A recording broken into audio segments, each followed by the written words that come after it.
Thanks for tuning in to our partner webinar brought to you by the National Association of Nutrition Professionals. This webinar is part of our NANP's partnership program, bringing you the latest information, education, products, and services from the holistic nutrition and wellness space. These webinars are recorded from a live event with a Q&A session for the attending audience.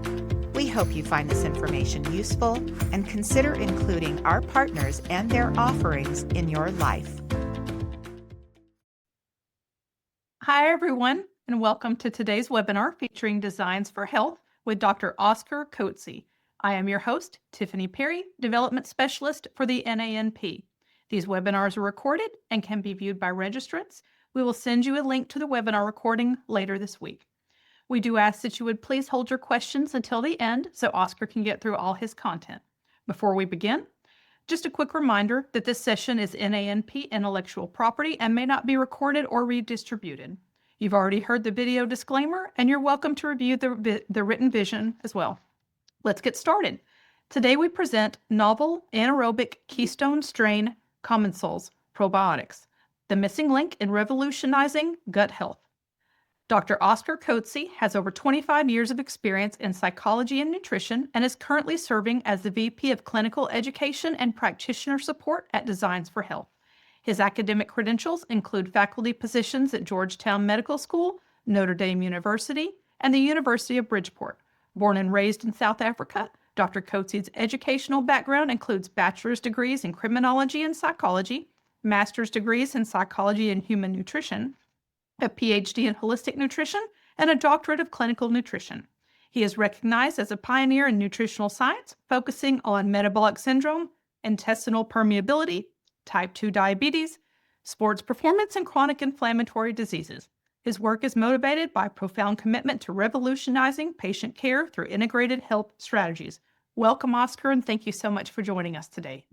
Thank you for having me, Tiffany, and it's great to be back with this group. Been involved in some capacity with the NANP for many years. As a matter of fact, I sat on the legislative committee for a couple of years and a full member. So what I'm going to share with you today is kind of a revolutionary change in the space of nutraceuticals, specifically as it relates to probiotics. So I'm going to talk about two very specific probiotics and why they are different. And you will quickly see when we go through this that it is definitely going to make a shift in the industry. So as we mentioned, at the start of this, that this is revolutionary products, I mean that it is literally a paradigm shift. Folks, we've never really been able to get probiotics into our body from an anaerobic standpoint because it's very difficult, obviously, to get those particular strains of bacteria and get them in a capsule form to be able to be utilizing them in a proper fashion. There's been huge advancements in the field of science that has evolved these particular strains of bacteria and probiotics for encapsulation so that we can use them in a clinical setting. So let's just start quickly talking about Keystone bacteria. As you all know, that there are, thousands of different strains of bacteria in our guts, but there are certain bacteria that are very much in the category of what we would call a keystone. So keystone is that stone in the top of the arch, and if you remove that stone, obviously the entire arch will collapse. So I'm going to start this discussion by talking about keystone, entities in nature that actually play a huge role in the health and vibrancy of soil and the plant life that goes with it. So if you look at things like earthworms, they are known as keystone species. And the reason that they're keystone species is because not only do they eat and degrade some of the stuff coming from the topsoil, but they also produce byproducts that enable the change and the interaction between the plants and the soil, like better hydration, as well as they kind of work with each other and feed off each other. So if you look at that picture on the right side, you can see that we have the epigeic earthworms, the anaerobic earthworms, and the endogoeic earthworms. Now, these three earthworms actually work on three different levels in the soil. So they do work at different levels of pH, and as far as food sources are concerned, They do feed off different strains of the plants and the fungi and the byproducts and the cross feeding that happens between all of them. Now, I want you to understand that the Keystone commensals and the microbiome are very similar. There are certain species that live in different levels of pH. Certain bacteria are better at a pH of 5.5, and certain bacteria are better at a pH of 6.5.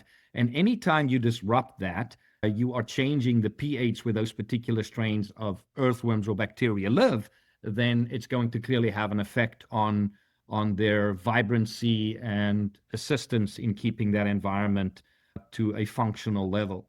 So anything like, pesticides, herbicides, proton pump inhibitors, antibiotics can be seen as these hazardous wastes and heavy metals and, herbicides and pesticides that we consistently ingest. So as much as they're killing the earthworms, they're also affecting these anaerobic strains.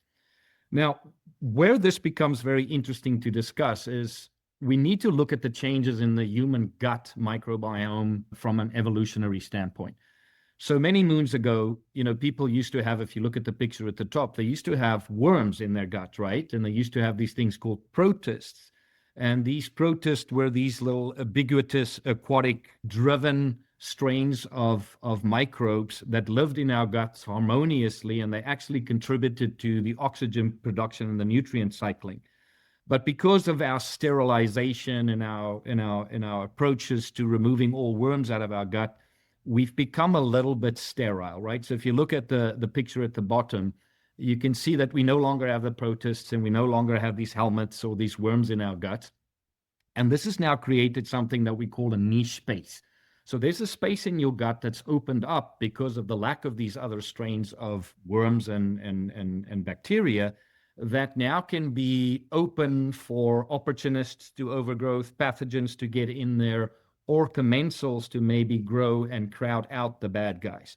So we are at a deficit as a community, and this is also why you see most people living in countries where there's still worms in their guts. They do not have too many skin conditions and too many food allergies. I'm not saying we need to go back to helmet therapy or, any kind of inconsistency in the microbiome that way, but I would definitely say that we have this niche space that needs to be filled in with proper probiotics. Now, you might say, well, I'm taking probiotics on a consistent basis. Yes, I would agree with that, and that helps the situation, but they are mostly transient, right? So if you start to not take them, you will not have that niche space filled in. So what I want to talk to you about today is what can we do to fill in this niche space that's been created in our microbiome? And part of the problem that we have this gap is clearly how little fiber we're eating. If you look at the Paleolithic and ancestral era of fiber intake, you can see that people were taking between 100 to 150 grams of fiber per day. Now, that's clearly the food that feeds the bacteria, right? I mean, they live on polyphenols and certain strains of different kinds of fiber. And today in the United States, you can see that we're looking at about 16 grams of fiber. So it's no wonder that niche space has been crowded out with opportunistic and bad bacteria. And how do we know this? Why do I compare our guts to an ecosystem? Because literally when you look at stool testing, like if you look at the picture on the top right where I have the cursor, you can see that the Akkermansia, the Faecalibacterium prausnitzii, the Roseberia, these are Keystone commensals, are low in this individual. But yet they have these opportunistic overgrowths, right? So they have all these bacteria that could be seen as commensals as well, but when they get to an excess state, they become opportunistic in their functionality.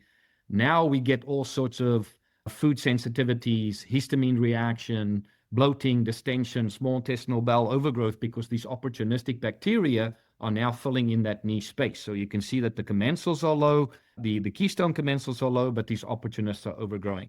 But please understand that that's not always an indication that somebody is in a detrimental state, right? If you look at what nature does, nature provides us with indicators that the soil is compromised. So weeds are actually known as pioneer plants, right? Because they actually stabilize and they enrich the soil, they prevent erosion and provide food for new pollinators. So when you see weeds in nature, it's actually the first sign that the soil is contaminated and needs to be reinstituted to a higher level of proficiency. And that's when you see weeds. So when you look at a stool test or a functional stool test like a GI map, and you see these opportunists in overgrowth and the commensals are low, that's clearly just an indicator to you that that niche space has been overgrown with opportunistic bacteria. So I want to start with two specific probiotics that we are talking about today. And the one that I really want to talk about is one that we just published a case report on, which is called Anaerobic CLB 101. Now, this is an anaerobic strain of a probiotic, and this form of bacteria was first indicated in kids with cow milk allergies. So children with cow milk allergies and children without cow milk allergies were investigated in their microbiomes, and they discovered that the ones that didn't have the allergy were very high in Anaerobic. And this particular strain of bacteria, or Keystone commensal bacteria, is a major butyrate producer, right? So what we did in this particular case study is we wanted to see if the Anaerobic is actually helping people with food sensitivity and food intolerances. So initially what we did is we ran a qPCR stool test on this individual, and they had all sorts of symptoms of bloating, digestive dysfunction, and inability to tolerate dairy and gluten. And due to the suppression of a lot of the anaerobic strains, especially Akkermansia, there was an overgrowth of opportunistic bacteria in the form of Morganella and Prevotella, kind of the same thing that we just spoke about. And this 40-year-old female was suffering long-term from food intolerances. She had a history of gastritis, polyps in the esophagus, and irritable bowel issues. So if you look at this, you can see that the pre-test and the post-test indicators from a GI spotlight test, which is very similar to a GI map test. And you can see that when she started with us, she had detectably low Akkermansia. Her FPROW was in range, but it actually increased as soon as we introduced this probiotic, and I'll talk about that a little bit now. But what was a key finding was the overgrowth of the Morganella species as well as the Prevotella species. Both these species are histamine-producing opportunistic bacteria, so she clearly had all sorts of issues going on with gut distension, bloating, flatulence, etc., etc. Also, the Bacteroides and the Firmicutes phyla were at an elevated state, which is not uncommon in people with digestive dysfunction and maybe low status of stomach acid as well as digestive enzyme function. What was very interesting to us was, even though all these numbers normalized, right, in a 12-week period of using this anaerobe, the secretory IgA jumped quite high. And within further investigation, we realized that with food allergy studies, when there is a decrease in IgE, there will always be an increase in IgA. And the reason for that, I will talk to you about on the next slide. But what I wanted to show you here is this one single probiotic literally changed the commensal status to normalcy and crowded out the opportunist. Now, I've never seen opportunists being crowded out like this other than using an antimicrobial, and we didn't use any form of antimicrobial in this. So let me explain to you the hypotheses and how we came up with this. So if you can see here that the Anaerobic bacteria produces butyrate, as I told you, the butyrate then acts on the intestinal cells. In the intestinal cells, you can see that butyrate turns on certain genes to make more mucin, okay? And when you make more mucin, guess what is going to get excited about that? You're going to find that the Akkermansia is going to uplift itself, right? So remember, the Akkermansia was detectably low in the beginning of this clinical study, but at the end of the study, we could see that the Akkermansia had normalized, and we didn't give this person any Akkermansia, right? That was the interesting part of it.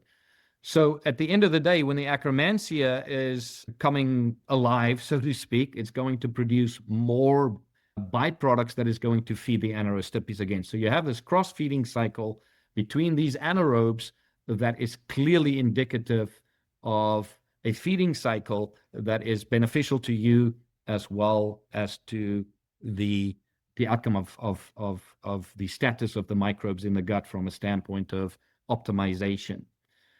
So you can see that the final aspects or the take home in this particular study was that it increases all the commensals, there was a massive increase in Akkermansia, and there was increased secretory IgA. And as I told you, the reason for that is that secretory IgA coats bacterial in a non-inflammatory manner, promoting colonization with beneficial species. So basically what you're doing is that upregulation of the immune system is a byproduct of the healing phase. And we retested her about 3 months after this and found that it completely normalized. Okay, so what is it about this probiotic that's so unique? It's the highest butyrate producing probiotic. It continues to produce butyrate in sufficient quantities in the right location. So you literally are seeding and feeding the strain. It's not like an anaerobic strain that gets through your system. It actually will engraft if you keep up the proper polyphenols and the intake of the proper fiber. Okay, so now I want to talk to you about the second probiotic that we were talking about. And if you can remember, there were 3 anaerobic species that were on the stool test, right? The 3 key anaerobic species in our guts. They would be Akkermansia, Faecalibacterium prausnitzii, and Roseberia. Now, in addition to these 3 strains that we put in this probiotic, we also added Bifidobacterium adolescentis and Bifidobacterium longum. And I'll very shortly explain to you why those were chosen and why they were integrated in this probiotic. So please understand that these are 2 different probiotics. We have the Anaerobic K probiotic, and then we have this one called the Complete Commensal. And utilizing these together, I'll show you in a minute how they cross-feed and work together and what the amazing results is that you can get at utilizing them at the same time, or individually, depending on, the patient's needs. So in addition to us choosing these 5 strains of bacteria, we looked at 17,000 stool tests. We looked at the data of 17,000 stool tests. And what we found is that 65% of stool tests have low Akkermansia, 30% of them have low F-brow, and about 3.5% of them have low to no Roseberia. So this is very clinically relevant because these keystone bacteria, if you look at their involvement, what they produce in the form of short-chain fatty acids and what medical conditions are associated with the lack of them, you will very quickly realize that that's the basis of our chronic disease. Now, what are the things that affect these 5 strains? What are the exogenous sources of toxicants that affect these strains? And if you remember earlier, I was talking about the earthworms and the chemicals and the pesticides and the herbicides and all the toxicants that we have in our environment affects them. And guess what?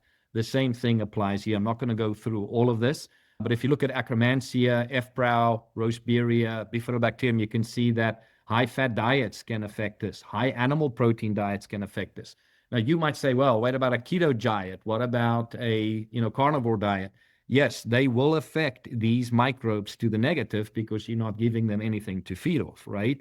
So it doesn't really matter if it is the highest quality ketogenic diet. If you theoretically think about that as a macro isolated diet, you need to potentially question the long-term integration of that.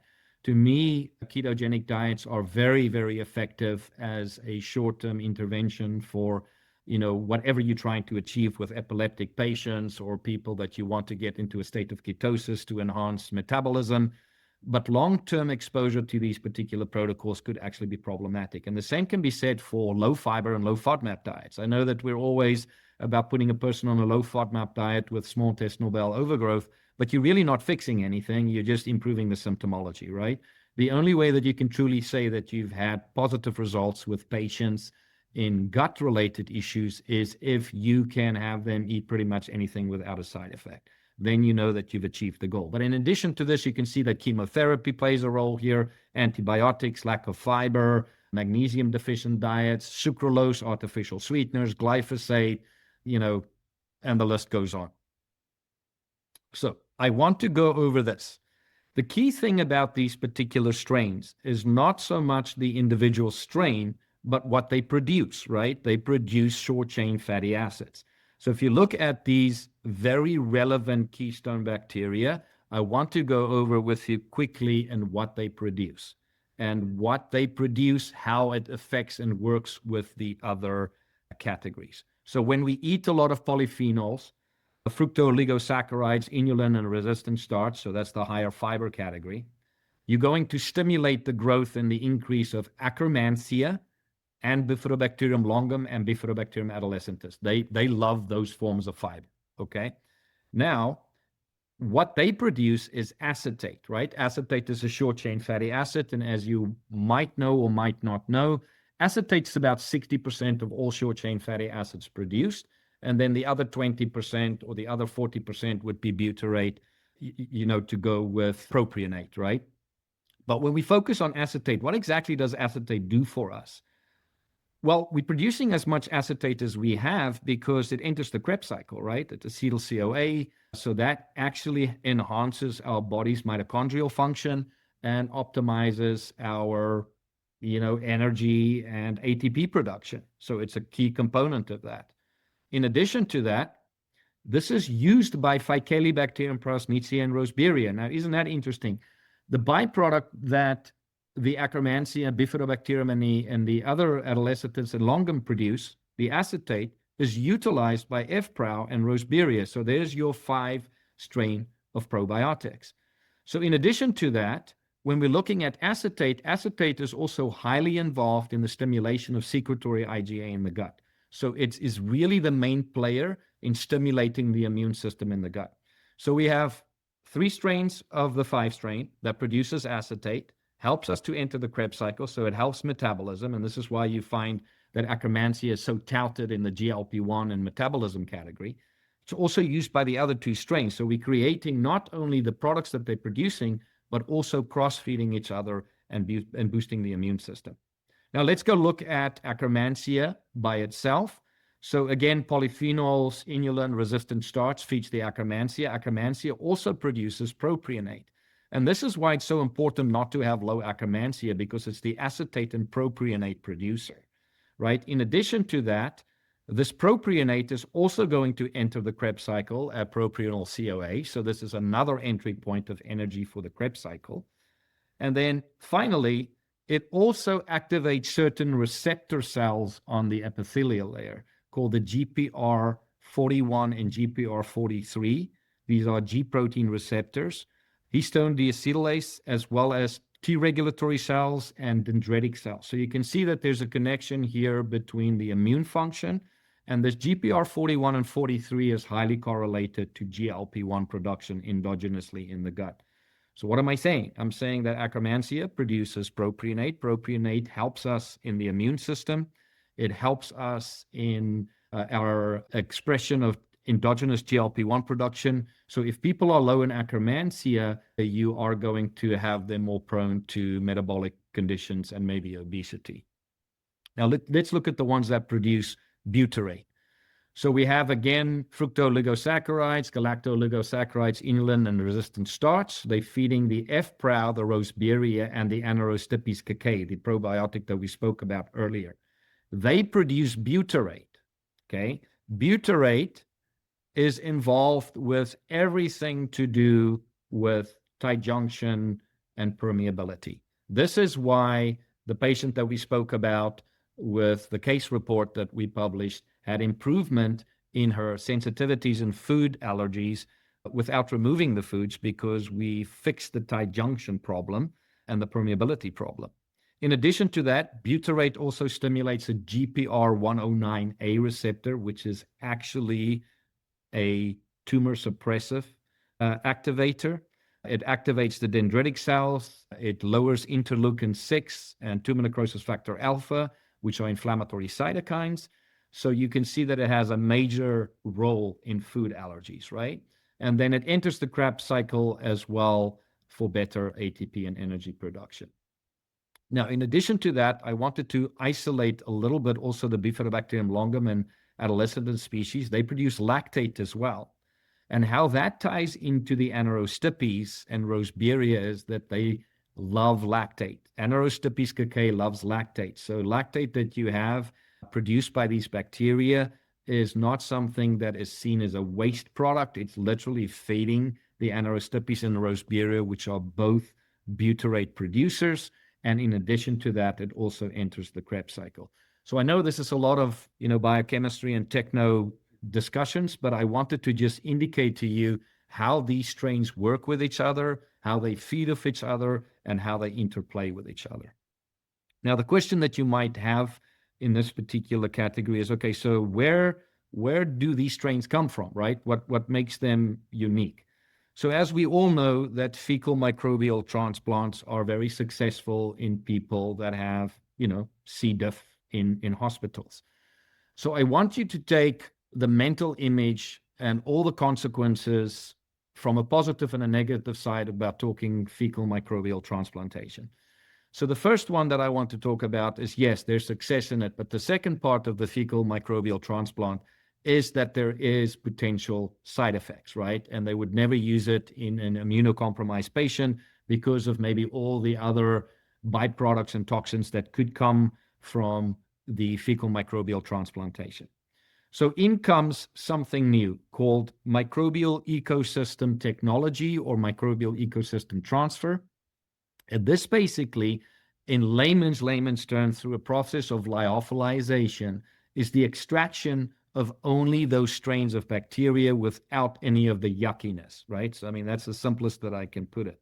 And it also comes from a single super donor, which means that when the individual that was used for the harvesting of these particular microbes was a young donor with no genetic predispositions to the severe chronic diseases, as well as a very healthy, overall stable physical, mental, and ecosystem related balance. So what they also did is they compared FMT, fecal microbial transplantation, to microbial ecosystem transfer. And in certain studies, they found that the MET, or the microbial ecosystem technology, outperformed the fecal microbial transplant.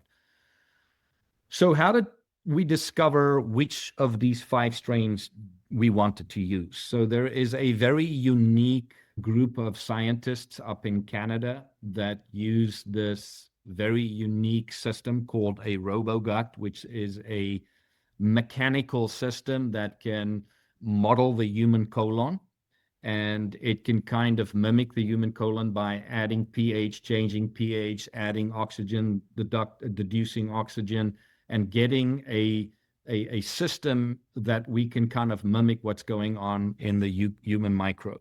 And when they ran that through AI and data analytics, they came to realize, looking at this incredible picture in front of you, which looks like a labyrinth, this is basically indicating to you, these 5 strains, what input they have. Now, we already spoke about the energy metabolism. You can see the Krebs cycle here. I explained to you how that ties in. You have the urea cycle here. You have immunological functioning. So basically 85% of the human metabolism and energy production, as well as some of the immunological functioning, is addressed by these particular strains. And the reason that it's addressing that is because of those short-chain fatty acids and what they do for us.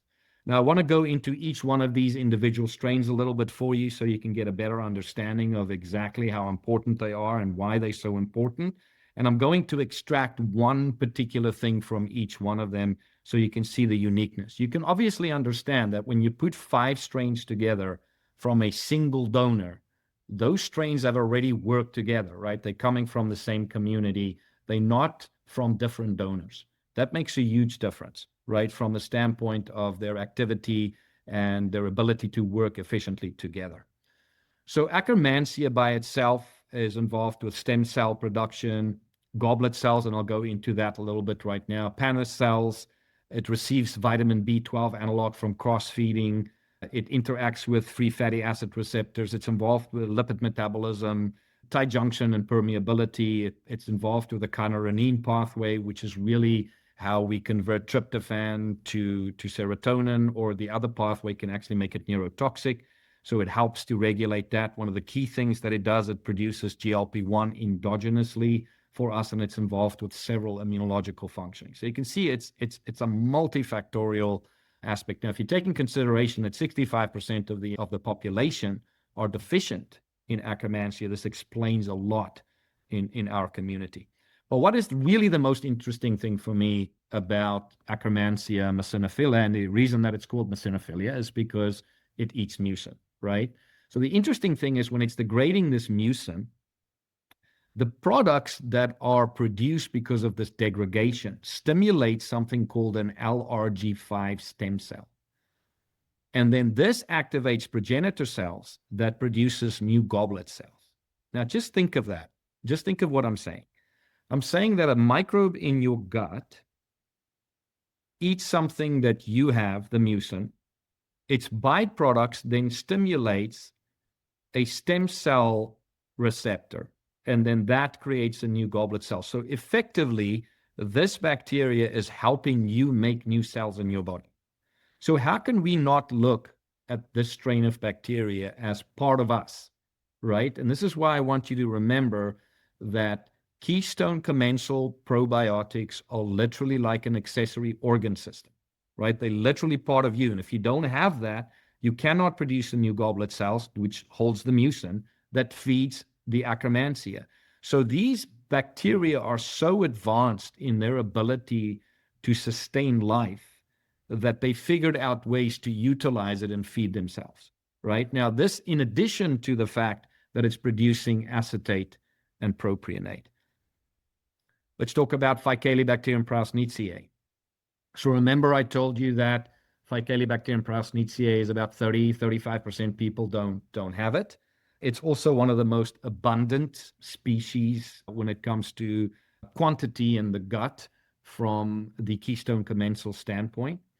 And what the key aspect is from the F-Brow is that it helps to lower the pH environment. So, and it's a major butyrate producer, right? So butyrate is a big player in several functions, which we'll talk about in a second.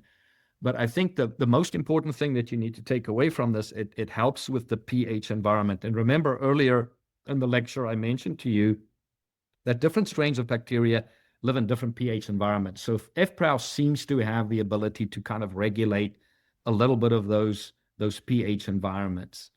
But what's really interesting to me, and this is something that I discovered in some of the research that I looked at, it also produces shikimic acid and salicylic acid. And salicylic acid is highly involved with cystic acne and acne. So hypothesize about Faecalibacterium prausnitzii helping skin conditions, right? In addition to that, F-Brow also produces a shikimic acid, and the shikimic acid is the entry point to the shikimate pathway that makes tryptophan, tyrosine, and phenylalanine. Now, that is a radical finding because tryptophan, tyrosine, and phenylalanine is highly involved with our serotonin production, our thyroid health.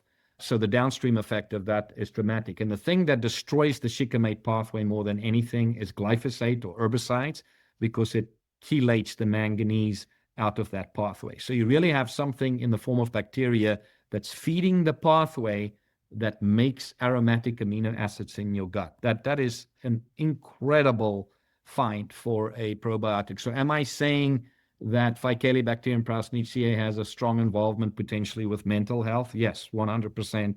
That is what I'm saying. Now, Roseburia intestinalis, even though only 3 to 4% people show low in this, I want you to understand the extreme importance of this particular strain. So this particular strain is the one that upregulates through toll-like receptor 5 something called HIF-1A-AS2. So let's just shorten this as hypoxic inducible factor. So what does that mean? Roseburia intestinalis, when it's present, it's going to lower the level of oxygen in the GI tract, at the lower end of the GI tract, the distal area. And why is that important? Because these anaerobes are known as anaerobes for a reason. They don't like oxygen. And the more you extract the oxygen out of that area of the gut, the more cohesive the relationship between these strains are going to be. And what's really interesting about this is if you look at this little picture, you can see the bacteria, and then it has this little tail, and that's called the flagella. And the flagella is literally the thing that attaches to this toll-like receptor 5 on the epithelial layer and then producing this hypoxic inducible factor, which is highly correlated to downregulation of inflammatory cytokines. And also remember this, that opportunistic bacteria and pathogens do not do very well in an anaerobic category or an anaerobic environment. So you're literally crowding out potentially the bad bacteria. So I want you to understand why this strain was chosen. Bifidobacterium longum, if you go look at the studies on Bifidobacterium longum, you're going to find far and wide its involvement in mental health and anxiety. There's several publications on this when it comes to major depressive scores and anxiety scores. And that is because Bifidobacterium longum as a bacteria also has a very unique design. It has a very unique exopolysaccharide, and that exopolysaccharide breakdown has the ability to cross the blood-brain barrier and actually have positive effect, especially in anxiety disorders. Then Bifidobacterium adolescentis is another fantastic little find, because they have these little things called pili structures or pili structures, however you want to pronounce that. And these pili structures adheres to starches, right? And it's also an exopolysaccharide, but adheres to the starches, and then it helps to ferment these starches. So this form of bacteria is literally the one that's driving the feeding frenzy to the other one. So it's literally fermenting the carbs and the starches that come into the body to help the other ones keep fed. So I always explain this one as kind of the chef that is feeding the soldiers on the outside. Their job is as important as obviously the activity. But apart from that, it's also involved with MUC2 and MUC3 gene expression, which makes more mucin that feeds the Akkermansia. And it's also involved with tight junction regulation. Then finally, in a recent study that I looked at, Bifidobacterium adolescentis, because it produces the acetate and lactate, and remember the lactate feeds the anaerobic bacteria, it also inhibits candida. So that's an interesting find. So not only do you potentially not have to do anti-candida protocols, but you might be able to just provide a person with the right Keystone Commensals, and it will crowd out the candida as well. This is a very preliminary investigation in the study, but this study looked at the transfer of a young microbiome to an older mouse, and then an older microbiome to a younger mouse. And what they found is when they took the older microbiome to the younger mouse, it did nothing. They didn't change anything.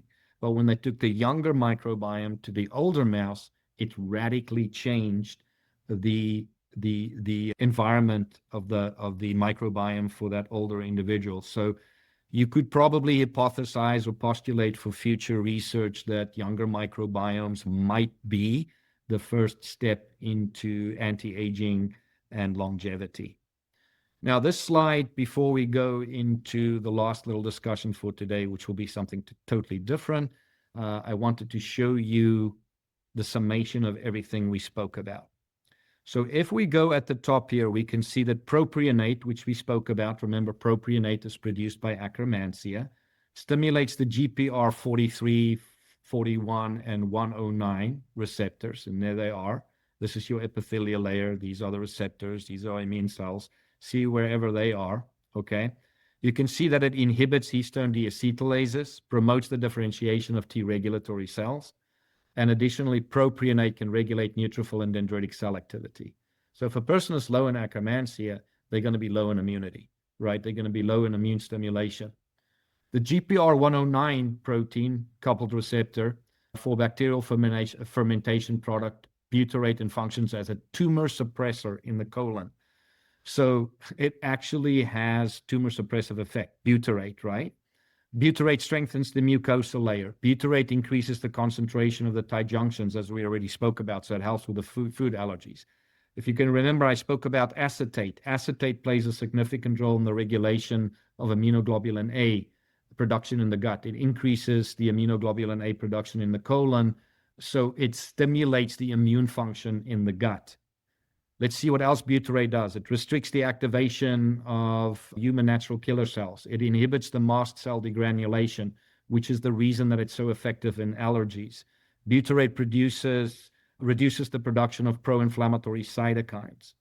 Butyrate inhibits the secretion of pro-inflammatory mediators from macrophages. Butyrate impairs the maturation of the antigen-presenting cells. So you can see that these three short-chain fatty acids are highly involved with immune function, with digestive and allergic, as well as inflammatory categories. So when you put all these 5 microbes together and you add the major butyrate producer to it, you have a very strong approach to addressing, probably most of the chronic diseases out there. So you can see that the product contains Akkermansia, Bifidobacterium adolescentis, Bifidobacterium longum, Faecalibacterium prausnitzii, and Roseberia intestinalis. Faecalibacterium prausnitzii and Roseberia has never, ever been in a supplement at any point. It's an exclusive to Designs for Health.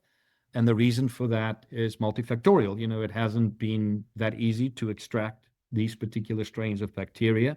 And I hope you understand in, 30, 40 minutes why these things interact with each other. Remember, my first explanation was Akkermansia is making something that feeds the other guys. And then you learned that, one of these strains, the Bifidobacterium adolescentis and the Bifidobacterium longum, but specifically the adolescentis, is the one that kind of binds into the starches and makes foods for the other ones. The longum is the mental health thing. The F-Prau is highly involved with the regulation of the pH, but also produces that shikimic acid and the salicylic acid. So it's really an intertwining complement of a probiotic. Please also understand the difference between these probiotics and traditional probiotics. Most traditional probiotics are anaerobic, are not anaerobic, they're aerobic, and they transient. And most traditional probiotics do not come from human donor sources. They come from, dairy or fermented sources that we put in our bodies. Now, that is still a positive thing. As a matter of fact, I will tell you that if you take a normal probiotic and you have this as part of the regime, I believe that it'll actually help make those probiotics perform better, because those transient strains of probiotics are assisting these strains because they do produce lactate, they do produce acetate, so these microbes are working together and utilizing them. Now, for the last 5 minutes, I'm just going to go over a quick discussion on allulose. Now, currently, I just want to also let you know that we are investigating how allulose is affecting the microbiome and potentially feeding some of these strains of bacteria. But allulose has, come to the forefront as a very good sugar replacement. And I want you to understand that I'm not specifically talking about here, just a sweetener replacement. There's so much more that allulose does. So first of all, you can see that the chemical structure of fructose and allulose is very, very similar. The key points that I want to bring home to you about allulose is that 70% of it is absorbed in the small intestines, and about 30% of it reaches the large colon. The thing that I like the most about allulose as a sugar replacement, if we want to call it that, in addition to all the other things I'm going to show you, is the fact that it is not 200, 400, 6,000, 10,000 times sweeter than sugar. That's a problem. Any of the artificial sweeteners, including stevia, are normally 200 to 400 to 800 to 1,000 times sweeter than sugar. As soon as you do that, you stimulate dopamine receptors in the brain that could make it more addicting.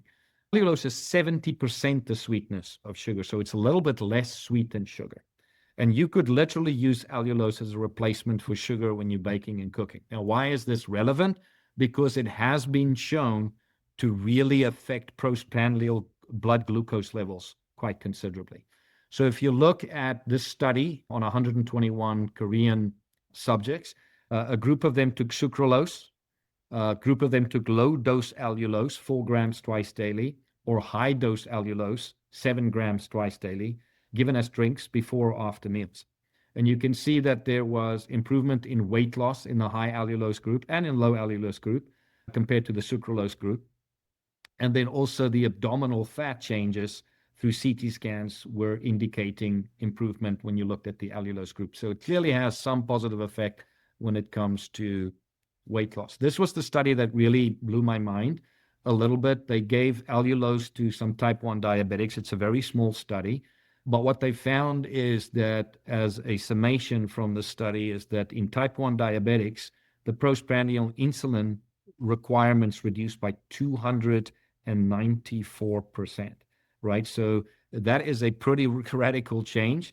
So clearly there's something with allulose that's really affecting the blood sugars, and I think we can understand by looking at this particular slide why that is. So if you're looking at people just consuming sucrose, the second group was consuming allulose and sucrose, and the third group was just consuming allulose. Okay, and these were 14 overweight individuals receiving either 30 grams of sucrose, 15 grams of allulose with sucrose, or allulose alone. And they tested their blood sugars postprandially, And what you can see here is clearly with sucrose, there was a spike and a drop. So you typically have your glycemic spike and then your drop. When they had allulose and sucrose, you could see it was significantly improved, and that curve was a little bit less spiked. But with people with just taking the allulose, you could see that there was no spike. So the recommendation is if people are eating carbohydrate meals, and you can see that the same pattern was noticed in the insulin response, right? So if you give people allulose pre-consumption of high carbohydrate meals, you will lower the glycemic load and the postprandial response to that. This particular study was just investigating allulose as it enhances postprandial fat oxidation. And what we absolutely saw was with allulose, it reduced glucose reliance, and it preserved or increased fatty acid oxidation. So it's actually driving better fat burning potential when people utilize it. Also, allulose has been indicated to increase GLP-1 endogenously. I personally think it is not the allulose by itself. I think the allulose is stimulating Akkermansia that we just spoke about, and the Akkermansia is producing the acetate and the propionate that then stimulate those GPR receptors that we spoke about to produce GLP-1 endogenously. This is an animal model, but this is an interesting study to look at. Allulose reduced oxidative stress, neuroinflammatory cytokines, and neuronal death. And there was almost a complete amelioration of tumor necrosis factor alpha, interleukin-1/6, and interleukin-1 beta, and 8-hydroxy-2-deoxyguanosine in this mice model when it came to ischemic stroke of obese, insulin-resistant mice. So this is very interesting for me when I look at this from a cardiovascular side, from a blood sugar regulation side, from a pre-diabetes side, from a diabetes side. The stuff seems to be really effective. So we looked at all of this and kind of analyzed all the research and brought you the summation of this. And you can see that the animal microbiome data, when they were taking allulose, it increased lactobacillus, which again strengthens my argument for feeding these strains of bacteria. It increased the butyrate-producing taxa in the form of Roseburia, Faecalibacterium prausnitzia, and Akkermansia, the strains that we spoke about. And it reduced obesity-associated microbial signatures. There are certain signatures like the Firmicutes phyla that seem to be involved with obesity. Ex vivo in human microbiome studies, it increased butyrate production, it increased Anaerobic species that we spoke about, and it increased the Lactospiraceae family as well. And then for microbial utilization specificity, allulose is a precision symbiotic signal, a microbial food that selects for beneficial partners without feeding parasites or pathogens. Again, the strong argument. Currently, we have a big amount of microbiologists doing research for us in seeing exactly not only with allulose what's feeding these microbes, but we're also investigating all the polyphenols, all the different kinds of fiber to see exactly which one does what. Because up until this point, as a profession and scientific literature is just basically indicating, hey, we're doing the assumption that fiber feeds all the microbes, and this particular form of fiber feeds all the microbes. We don't know that for sure. We are investigating that. So within the next year, we'll be able to come back and tell people, hey, this particular polyphenol is actually doing a better job with F-Prow, and this one is doing a better job with Akkermansia. So organic and metabolic protection in liver animal studies indicated lower hepatic lipogenic enzyme expression, lower liver triglyceride accumulation, which is obviously involved with fatty liver disease. It improved mitochondrial function for the heart in animal studies. It reduced oxidative stress in insulin-resistant rats. And for the brain, it reduced oxidative stress and apoptosis, and it improved memory and learning. Dosing, most human studies use about 5 grams per meal. Effective daily intakes could fall between 10 to 15 grams per day. Very little to no significant adverse effects were ever mentioned. There is a small amount of people that might get bloated from it, but that has a genetic association. Long-term intake at 15 grams per day was very well tolerated, and in some studies, even up to 20 grams. So I just want to kind of give this this fructose clarification by reading this last little paragraph. So allulose is minimally metabolized in the liver. It does not increase triglyceride or liver enzymes, and it does not exhibit any fructose-like metabolic effects. So even though it looks like it's very similar from a structural component or from a molecular component, it really does something a little bit different. So our assumption is that because it's not really metabolized in the body, it seems like the microbiome are the biggest feeders of this, and that's stimulating more of these short-chain fatty acid productions. All right, well, that was it. I know there was a lot to go over, but I'll open it up for questions, Tiffany. Okay, we do have several of them here, so we'll just start at the top and work our way down. Sure. First question we have is, was the Anaerobic probiotic the only probiotic intervention? Any digestive enzymes or prebiotic? No, very good question. That was the only intervention that we gave that person. And the whole idea behind that study was we wanted to make sure that she was eating the foods that she was reacting to, in order to see if that would make a difference if we improve the butyrate and the tight junctions for the occludin and the zonulin. And that's clearly what it did. But what we didn't expect was for it to crowd out the opportunistic bacteria, because that was not our intent, and for it to all of a sudden normalize Akkermansia, right? Because that's not an Akkermansia strain. So that just opened our eyes to the amazing cross-feeding. So on that point, Tiffany, for the team, we are currently doing huge amounts of human clinical trials on both these strains because of the findings that we saw on the preliminary research. And I'll be able to come back probably in about 3 months and give you guys updates on all those trials that are running currently, with people with C. diff, people with SIBO, Sure. people with inflammatory bowel diseases. We're integrating it in all those populations. Okay, we would appreciate that. And I'm just going to preface this by, I will not sound the way you do when I pronounce this. So here we go. Could you please talk about this scenario? Bacteroidetes is high. Yeah. Firmicutes is high. Firmicutes to bacteroidetes ratio is normal. Yeah, so, that's a difficult one to really put your hand on, because the Bacteroides and the Firmicutes are phyla, right? So they're really an indication of several different categories of bacteria. And certain foods feed those strains, like higher protein diets would have a bigger effect on Bacteroides species, higher carbohydrate diets would have a bigger effect on Firmicutes species. I will tell you clinically what we're seeing is that the Firmicutes and Bacteroides phyla, when they both elevated, regardless of the ratio of them being elevated or not, it's normally an indication of insufficiency dysbiosis. So it's more related to digestive enzyme functioning, status of stomach acid, like low stomach acid in the form of hypochlorhydria, or low elastase 1, which would be an indicator on a stool test of low pancreatic function. So if that's what you're seeing as a pattern, and you go look deeper into a stool test and you go look at the elastase 1 and maybe look at bacteria like Streptococcus and Staphylococcus, because when they high, normally there's an indication of lower stomach acid. So most of those numbers we've been able to eradicate by working more on the digestive function in the body rather than trying to crowd them out, because in those particular strains and phyla, there's a lot of good guys, right? So you don't necessarily want to go in there with an antimicrobial. Understood. Okay, next question. Is there an upper target limit for F. prausnitzii? I have a client whose test came back under DL for Akkermansia, but very elevated above range for F. prausnitzii. That's a great question. And I stopped looking at these tests as, oh my goodness, the FPRA is very high because there's a problem. So think of it this way. What we just learned, right? When I explained that the Anaerobic episcaceae produces butyrate, right?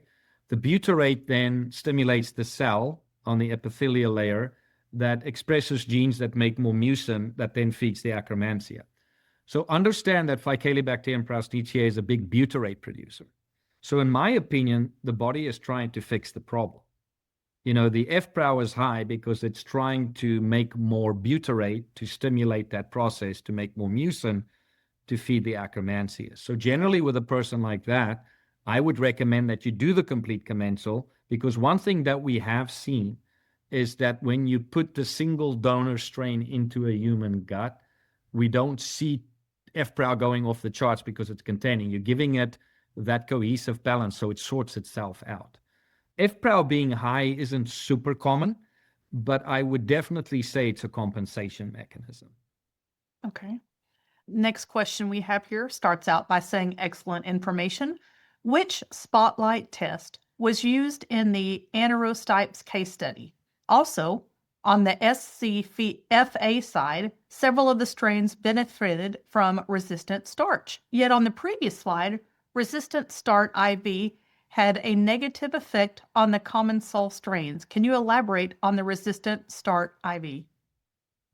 I don't recall which slide she's referring to here, so it'll be hard for me. Just give me the first part of the question before we jump to the second part. Which spotlight test was used in okay, the so Anaerobic case study? It was the GI spotlight test. Okay, and then the next part of the question is what? It is also on the SCFA slide. Several of the strains benefited from resistant starch. Yet on the previous slide, resistant start IV had a negative effect on the Commensal strains. I don't know where in the slide specifically resistant starch was mentioned. So I need to literally look at those slides to try and figure out which particular category she's talking about. I'm going to provide you with the slide deck, Tiffany. So if that person can maybe email me and indicate to me exactly what she's talking about on the slide deck, I'll be happy to answer that question via email. But Okay, yes, Christy, just email me and I'll get you in touch. I'll get some information. Exactly. But I definitely want to answer that question because it sounds like a very intriguing one that I need to go and figure out what she's referring to, because the starch part of it, I don't know where that's really indicated in the test per se. So let's just go from there. Okay. Next one is, did you mention how your complete Commensal probiotic capsule is able to survive the digestive process to get where it's needed in the intestine? Yeah, so I didn't really go into that. That is a whole process of what they call lyophilization, which is basically freeze drying in layman's term. It's a very, very involved process of taking the stool matter, extracting the microbes, then it gets into centrifuging, and then it gets into 80 degrees below in the first phase and 30, 40 degrees below in the second phase. And that's how they're able to encapsulate it, because they've basically freeze-dried it. Generally speaking, we like to keep these probiotics, in a refrigerated capacity, but because of the lyophilization, if you keep it at room temperature, it'll still be functional. Okay. Next question. Do you see benefit of adding allulose for someone who is already on a low glycemic diet? If they're having blood sugar issues, yes, but clearly, generally speaking, if a person has been on a low glycemic diet for a reasonable amount of time, then you should be able to regulate that, right? And the more I look at the intake of low glycemic foods and high fiber intake, it just makes more sense that the microbes are really the ones that are fixing the blood sugar because of everything that we spoke about today. But yes and no, depending on how compromised that person is. Clearly, one thing I didn't mention, folks, is because these are anaerobic commensals, right, that get way down there. If you take them, let's say for 2 to 3 months, and you stay on higher fiber diet and things that feed these microbes, like colors in foods, polyphenols, you don't need to take this probiotic forever, right? Because it actually engrafts and it actually will self-replicate. The way that I would go about this, and the way I do go about this clinically, is if people kind of stray off and they start eating processed foods again, where that they're starting to affect that niche space, I might give them another sample of this. But I think if a person takes this form of anaerobic strain of bacteria, let's say 4 times a year, 1 month off, 2 months off, 1 month off, 2 months off, as a maintenance, I think you'll do fine. It's not a probiotic that you have to take all the time. The whole idea behind it is to plant our own flower garden, right? So that it can take care of itself with the right pre and postbiotics. Okay. And next question, did the bad bacteria also increase with the protocol? I'm sorry, I can't remember if you mentioned that. Did the bad bacteria increase with which protocol, Tiffany? It just says with the protocol. I'm not sure what she's referring to there, but if she's referring to the first case study, no, the bad bacteria completely normalized. Because remember, the main thing with these anaerobic strains is that you're creating this hypoxic inducible factor right down in the gut. So just by increasing that, you're generally going to find the crowding out of most of the pathogens and the opportunistic bacteria. So I hope that answers the question. If not, by all means, let her email me. Okay. Next question. Is this probiotic safe for histamine intolerance and MCAS clients? To our knowledge at this point, yes. Got it. Next question. Did you present studies that showed the before and after stool test results from taking the complete Commensals probiotic? No, I did not. That is what we will probably do on our next live session with you folks. We have 6 or 7 clinical trials at the moment in those particular complete commensals. What I can give you right now is pre-published anecdotal data, because we have about 2 or 3 case studies getting ready to be published. So we have that data already, but we didn't want to put this on a presentation until it's an official peer-reviewed document, obviously. But we've seen dramatic changes in people's symptomology from an immune system standpoint, from skin breakout standpoints, from emotional standpoints, inflammatory bowel disease, symptomology improvement. We actually have one particular case where it was integrated in Crohn's disease patient where the symptoms are pretty much null and void right now. But until publication, I would not share that. But so in a nutshell, pre-publication, in the data pre and post that we're seeing, dramatic improvement in all the categories that we mentioned in those 5 strains, right? So those 5 strains, encompassed a huge amount of chronic disease, and we're seeing the consistency of that. So that was the initial clinical trials that we did. Now we're doing bigger population studies, right? So we're doing a much bigger case series trial on both the anaerostipies for food allergies and then the complete commensal for the more complicated gut-related dysbiosis patients. Well, that actually leads to my next question. We have 2 questions left. Self-replication of the Commensals is harmed by stress? Yes or no? Absolutely. Yeah, very good point. So any kind of mode of stress is going to put extra stress on those microbes, because remember, they're involved with Krebs cycle intermediates, and anytime that you get to a severe stress state, your body is more prone to go into gluconeogenesis, so you're burning up more of these substrates. So yes, that makes total sense. Okay, and last question here. Such great information. Thank you. Would you say 1 month of treatment, or would you do 3 months of Commensals before taking time off? Our clinical trials so far have been done on 3 months. Okay. And right now, the secondary clinical trials are done on 8 weeks. So I'll be better able to answer you that question. But up until this point, the positive outcomes that we've seen is 3 months. But then again, the patients that we're working with or worked with were very compromised. I think your best course of attack would be to run a stool test and look at those anaerobic strains. Because remember, we do have Akkermansia, Faecalibacterium prausnitzia, and Roseberia on a standard stool test. And by the way, we are adding Anaerostipies KK on the GI Spotlight test within the next 2 months. So we'll have all 4 of those strains. And then clearly the longum and adolescentis, we don't have that as individual strains, but we have the whole Bifidobacterium and Lactobacillus categories. So you can kind of get an idea of how they play a role. I just wanted to mention again the add-on of the Bifidobacterium strains, those 2 anaerobic Bifidobacterium strains, is primarily, as I said, the one is a very big mental health component, and that's a huge component of chronic disease in our country. And the second one is more of the biting into the starches to feed the other guys, right? So it's that cohesive cross-feeding relationship that those have been put in. Well, Oscar, thank you so much for taking the time to spend with us today and sharing your obvious wealth of knowledge on this topic. I just wanted to remind everybody that this presentation can be viewed via the link they will get by the email later this week. And Oscar, thank you again. I mean, this has been a fantastic presentation, and I hope you can come back and share some of the results and the findings that even more of these clinical trials will see, and you can share this with us at that time. I am going to insist on that, Tiffany, if it's okay with you and your group. Yeah, I would like to once they've gone through peer review and the published articles are out for everybody to view, I will come in and discuss the findings, and we can really go deep into the pre and post testing and, how it moved the microbes. Just understand, everybody, that, with this anaerobic space, we're really on the frontier of something very big, because, in the old days, the only thing that we could tell people to get these microbes up was to eat more fiber and more polyphenols, right? That's literally what we recommended.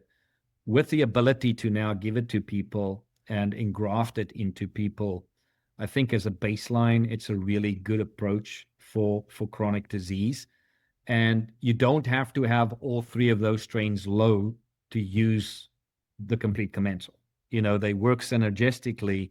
So what we've seen in these early clinical trials or these case studies is that, let's say that case that the one student or clinician mentioned on the call, that the F-brow was high and the Akkermansia was low. When we introduce the complete commensal, it seems to normalize both, which is interesting, right? So I think these bacteria have an intelligence way above our understanding at this point, and we're just going to learn a lot more by integrating this. But one thing we've all said for all these years is that most diseases start in the gut, right? We've literally said that for 50, 60 years in our profession. The deeper I dig into these anaerobic strains and understand how important they are for our body and how they interconnect with our body, the more I realize we literally again need to look at them as an organ. You got to look at it as a heart or a kidney or a brain, because that's literally what they do for your system. Well, thank you, Oscar. This brings us to the end of our discussion. I want to thank you all for listening. And again, thank you, Oscar, for joining us today. And I hope you all have a wonderful day. Thank you, Tiffany. Take care. Bye-bye. The information presented in this webinar is for educational purposes only. Please note that holistic nutrition professionals do not diagnose, prevent, treat, cure, prescribe, manage, or heal diseases or medical conditions. They are also not licensed in any state and work with clients, not patients. There are no continuing education credits associated with this webinar.